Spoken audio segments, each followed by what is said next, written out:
own salvation with fear and trembling. This is the mind and the word of the Lord.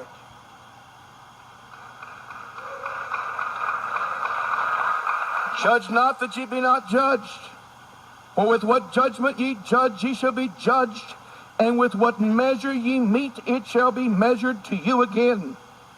And why beholdest thou the mote, just a little bit of a speck that is in thy brother's eye, but considerest not the beam or the log that is in thine own eye? People who gossip about people have problems themselves. People who talk about people have problems themselves. People who talk about Jesus have joy unspeakable and full of glory. Get your eyes on Jesus.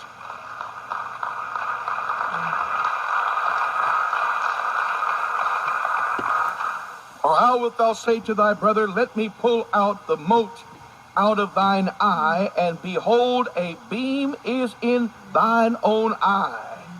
Thou hypocrite, thou play actor. What are we playing? We are playing righteousness. Righteousness is not a game. Righteousness is not a fantasy. Righteousness is not something that happens in self-anger.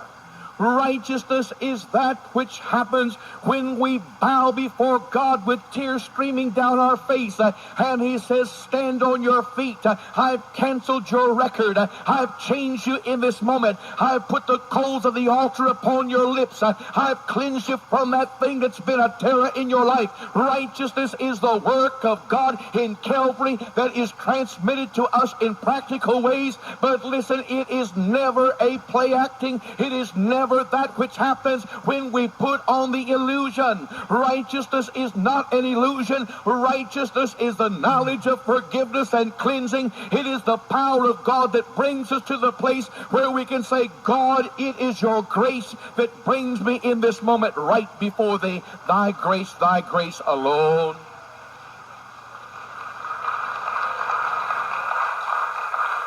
Thou hypocrite, or thou play actor, first cast out the beam out of thine own eye, and then shalt thou see clearly to cast out the mote out of thy brother's eye. Thou play actor, you who suppose that you are more than you are. I'm confident today that there is so much play acting in the organized church. There is so much play acting, the show must go on. And I look and see the manipulation that we do. Ministries get up and they said, we're feeding orphans. And they throw a little bit of money, because when you feed orphans, people, they always are sympathetic and they want to help. And we talk about we are evangelizing the Jew in Jerusalem.